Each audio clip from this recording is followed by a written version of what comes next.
प्रश्नोत्तर के 25वें भाग को प्रारंभ करते हैं।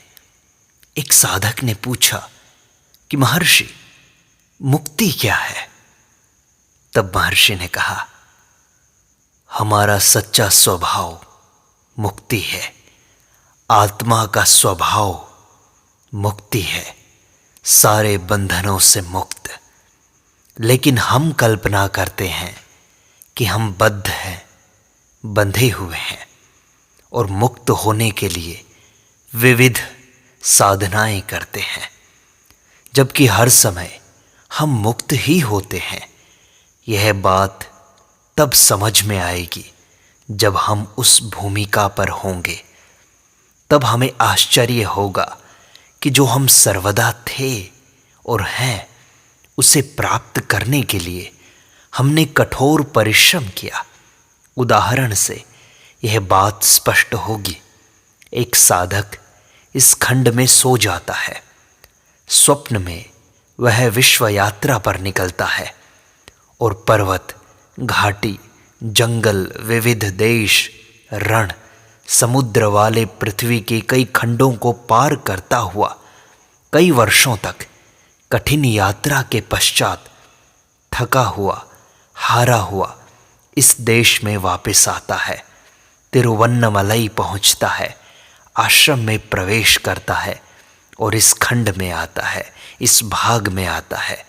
उसी क्षण वह जग जाता है और देखता है कि वह अपनी जगह से 1 इंच भी दूर नहीं गया है, बल्कि हमेशा यहीं था।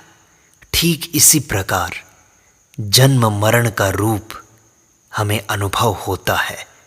यह पूछने पर कि हम स्वतंत्र होते हुए भी बद्ध होने की कल्पना क्यों करते हैं, मेरा उत्तर यह है कि इस खंड में रहकर भी आपने कई पर्वत, घाटी, रण, समुद्र वाले अनेक खंडों की यात्रा की कल्पना क्यों की? यह सब मन अर्थात माया है।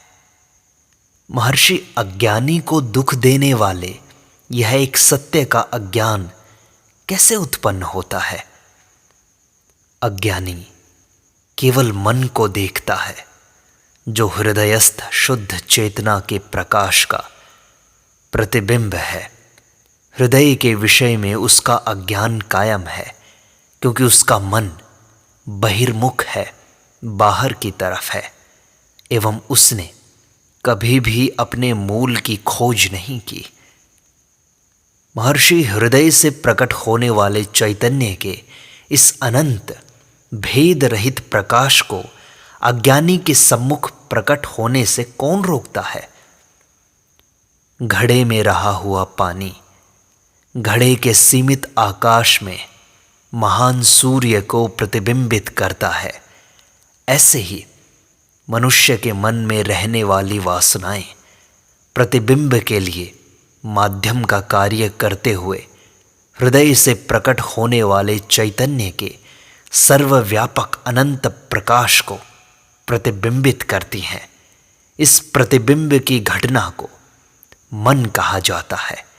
केवल इस प्रतिबिंब को देखकर मोहित हुआ अज्ञानी स्वयं को सीमित जीव मान लेता है। महर्षि, आत्म साक्षात्कार करने से हमें रोकता कौन है? मन की वासनाएं। तो इनको दूर कैसे किया जाए? आत्म साक्षात्कार से? तो महर्षि, यह तो चक्र हो गया, दुष्ट चक्र हो गया। यह अहंकार है जो इस प्रकार की मुसीबतें खड़ी करता है। वह विघ्नों को उत्पन्न करता है और स्वनिर्मित विरोधाभासों से पीड़ित होकर दुखी हो जाता है। अन्वेषण करने वाले को ढूंढ निकालो। यह सोचो कि यह पूछ कौन रहा है, दुखी कौन होता है, विरोधाभासों में कौन पड़ता है। जब उसे ढूंढ निकालोगे तो आत्मा मिल जाएगा। महर्षि, यह मन का बंधन इतना लंबा क्यों चलता है? बंधन का स्वरूप केवल इस पतन करने वाले विचार को उत्पन्न करता है कि मैं सत्य से अलग हूं, चूंकि कोई भी निश्चित रूप से सत्य से अलग नहीं रह सकता। जब भी यह विचार आए उसका त्याग करो, इसका अभ्यास करो। महर्षि, मुझे मैं आत्मा हूं ऐसा स्मरण कभी क्यों नहीं होता? लोग पूर्ण आत्मा के स्मरण एवं विस्मरण की बातें करते हैं, लेकिन स्मरण और विस्मरण दोनों विचार के रूप हैं। विचारों के रहने तक ये आते जाते रहेंगे, किंतु सत्य इन दोनों से परे है। स्मृति तथा विस्मृति किसी वस्तु पर आधारित होनी चाहिए और वह वस्तु आत्मा से भिन्न होनी चाहिए, अन्यथा विस्मृति हो ही नहीं सकती है।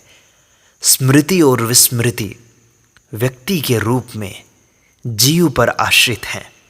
जब कोई उसे ढूंढता है तो वह मिलता नहीं, क्योंकि वह सत्य नहीं है। इसलिए यह अहंकार माया और अज्ञान का पर्याय है। अज्ञान कभी भी नहीं था, यह जानना सारे आध्यात्मिक उपदेशों का लक्ष्य है। अज्ञान अवश्य उसको होना चाहिए जो स्वयं सभान हो, और सभानता ही ज्ञान है जो सहज एवं शाश्वत है, जबकि अज्ञान अस्वाभाविक है, असत्य है। साक्षात करने का यत्न किया जाता है, लेकिन जब हम अपने अस्तित्व को स्वीकार करते हैं तो हम अपने आत्मा को न जाने, ऐसा कैसे हो सकता है? महर्षि, विचारों के कारण, मन के कारण ऐसा होता होगा। बिल्कुल ठीक है। मन हमारे आनंद का आवरण करता है। हम यह कैसे जानते हैं कि हमारा अस्तित्व है? यदि आप कहें कि हमारे चारों ओर फैले हुए जगत के कारण, तो गहरी नींद में आप थे, ऐसा आप कैसे जानते हैं? महर्षि, मन से मुक्ति कैसे हो? क्या मन स्वयं को नष्ट करना चाहता है? मन अपने आप को नष्ट नहीं कर सकता, तो आपका काम है मन की सच्ची प्रकृति को जानना। तब आप जानेंगे कि मन है ही नहीं। जब आत्मानुसंधान किया जाता है तो मन कहीं भी नहीं है। आत्मा में रहकर मनुष्य को मन के बारे में चिंता करने की आवश्यकता नहीं है। महर्षि, क्या मुक्ति और साक्षात्कार एक ही है? मुक्ति हमारा स्वभाव है, वह हमारा ही दूसरा नाम है। हमारी मुक्ति की चाह आश्चर्यजनक है। यह ऐसा है जैसे कोई मनुष्य जो छाया में है, स्वेच्छा से छाया छोड़कर सूर्य की गर्मी में जाता है। वहां असह्य ताप से पीड़ित होकर बड़े परिश्रम से छाया में वापस आता है और आनंद से कहता है, आहा, छाया कितनी सुंदर है, आखिर मैं छाया में आ ही गया। हम सब ठीक ऐसा ही तो करते हैं।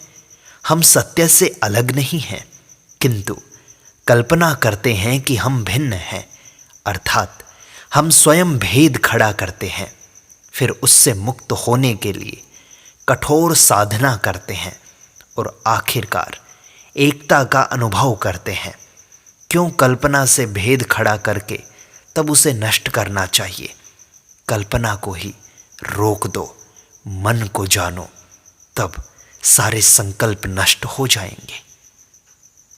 महर्षि, इस बात का अनुभव केवल गुरु की कृपा से ही हो सकता है। मैं भागवत पढ़ रहा था, वह कहता है कि गुरु चरण रज से ही परम आनंद प्राप्त हो सकता है। मैं कृपा के लिए प्रार्थना करता हूं आपसे। आपकी सत्ता के अलावा आनंद और क्या है? आप आनंद रूप सत्ता से अलग नहीं हैं। इस समय आप सोचते हैं कि आप मन या शरीर हैं जो परिवर्तनशील तथा नश्वर है, किंतु वस्तुतः आप अविकारी हैं, नित्य हैं। यही आपको जानना है। महर्षि, अंधकार है और मैं अज्ञानी हूं। यह अज्ञान अवश्य जाना चाहिए। कौन ऐसा कहता है कि मैं अज्ञानी हूं? वह अवश्य अज्ञान का साक्षी होना चाहिए। वह साक्षी आप हैं। सुकरात ने कहा था, मैं जानता हूं कि मैं कुछ नहीं जानता। क्या यह अज्ञान है? नहीं, यह ज्ञान है। महर्षि, तो मैं वेल्लूर में दुखी और आपके निकट शांति का अनुभव क्यों करता हूं? इस स्थान में आप जो अनुभव करते हैं वह क्या आनंद हो सकता है? आप कहते हैं कि इस स्थान को छोड़ने पर आपको दुख का अनुभव होता है, इसलिए यह शांति नित्य नहीं है, यह दुख से मिली हुई है। यह दुख दूसरे स्थान में प्रकट हो जाता है, इसलिए आप विशेष स्थानों में या कालखंडों में आनंद प्राप्त नहीं कर सकते। आनंद नित्य होना चाहिए, जिससे वह उपयोगी सिद्ध हो।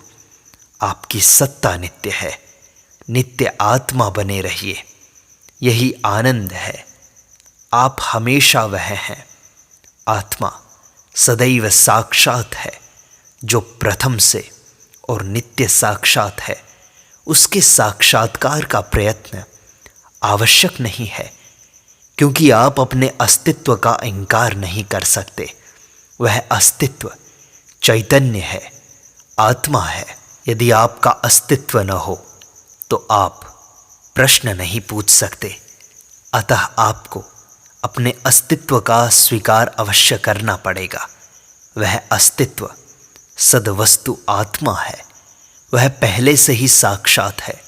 इसलिए साक्षात्कार के लिए किया गया प्रयत्न केवल आपकी वर्तमान भूल कि आपने अपने आप का साक्षात्कार नहीं किया है, उसको प्रकट कर देने में परिणत होता है। कोई नया साक्षात्कार नहीं होता। आत्मा सदा अनावृत है।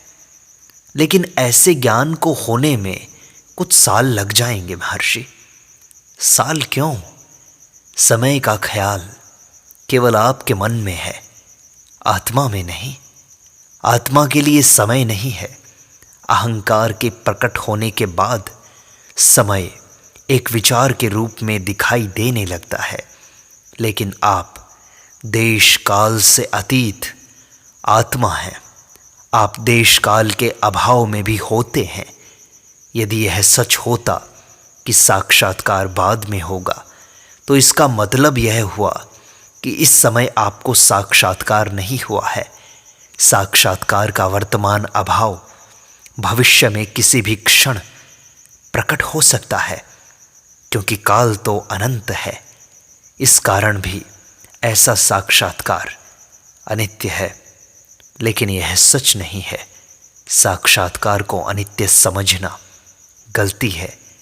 वह तो सच्ची शाश्वत अवस्था है, जो कभी बदल नहीं सकते। हाँ, मैं इस बात को उचित समय आने पर समझ जाऊंगा महर्षि। आप पहले से ही वही हैं। देश काल आत्मा को प्रभावित नहीं कर सकते, वे आपके अंदर हैं। इसी प्रकार आप अपने चारों ओर जो देख रहे हैं वह भी आप में है। इस बात को समझने के लिए एक दृष्टांत है। एक महिला के गले में बेशकीमती हार था। एक बार उत्तेजना के कारण वह उसे भूल गई और सोचने लगी कि हार खो गया है। बेचैन होकर उसने अपने घर में ढूंढा, लेकिन वह मिला नहीं। उसने अपने पड़ोसियों तथा मित्रों से भी पूछा, शायद वे इसके बारे में कुछ जानते हों, लेकिन वे कुछ नहीं जानते थे। आखिर एक भले मित्र ने उसे अपने गले में उस हार को देखने के लिए कहा। उसने जाना कि हार हमेशा गले में ही था और वह सुखी हो गई। बाद में दूसरों के यह पूछने पर कि क्या वह हार खो गया था और मिल गया, तो उसने कहा, हाँ मिल गया। वह अब भी ऐसा अनुभव कर रही थी जैसे कोई खोई चीज़ मिल गई हो। अब क्या उसने उसे कभी खोया था? वह हमेशा उसके गले में था, लेकिन उसके अनुभव का मूल्यांकन कीजिए। जैसे खोया हुआ रत्न मिल गया हो, ऐसे वह प्रसन्न हो रही है। ऐसा हमारे साथ भी होता है।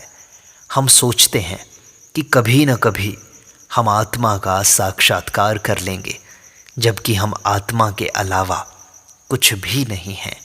हम खोए नहीं हैं। महर्षि, कुछ तो ऐसा अवश्य होना चाहिए जिसका अनुष्ठान करके मैं उस अवस्था तक पहुंच सकूं। यह विचार गलत है कि कोई लक्ष्य है, कोई ध्येय है और वहां तक पहुंचने का कोई मार्ग है। वह हमेशा वह ध्येय या शांति है। हम शांति नहीं हैं। ऐसे विचार से मुक्त होना सबसे पहले जरूरी है। महर्षि, सब ग्रंथ कहते हैं कि गुरु का मार्गदर्शन आवश्यक है। गुरु वही कहेगा जो अभी मैं कह रहा हूं। आपके पास प्रथम से न हो ऐसी कोई वस्तु वह आपको नहीं देगा। किसी के लिए भी यह संभव नहीं कि वह अपने पास पहले से ही न हो ऐसी कोई नई वस्तु पाले। यदि वह ऐसी कोई वस्तु पाता भी है तो वह जैसे आई वैसे चली जाएगी। जो आता है वो जाता है, जो हमेशा है वही रहेगा। गुरु आपको ऐसी कोई नई वस्तु नहीं दे सकता जो पहले से आपके पास ना हो। हमने आत्म साक्षात्कार नहीं किया है, यह विचार छोड़ना आवश्यक है। हम हमेशा ही हैं, केवल हमें इस सत्य का अनुभव नहीं होता। यह कहते हुए कि आत्मा कहाँ है, हम इधर उधर घूमकर आत्मा को ढूंढते हैं। आखिर ज्ञान दृष्टि का उषाकाल आता है और हम कहते हैं यह आत्मा है, यह मैं हूँ। हमें ऐसी दृष्टि रखनी चाहिए। इस दृष्टि को प्राप्त होने पर हम जगत में चाहे जहाँ रहें, चाहे जहाँ घूमें, चाहे किसी से भी मिले, हम कहीं भी आसक्त नहीं होंगे। एक बार आपने पैरों में जूते डाल लिए तो चलते समय आपको मार्ग के कांटे या कंकड़ पीड़ा नहीं पहुंचाएंगे। मार्ग में चाहे पहाड़ भी आए, आप निर्भय तथा निश्चिंत होकर चलेंगे। इस प्रकार ज्ञान दृष्टि से युक्त पुरुषों के लिए सब कुछ सहज हो जाता है। अपनी आत्मा से भिन्न कुछ भी नहीं है, उसे खोज लो।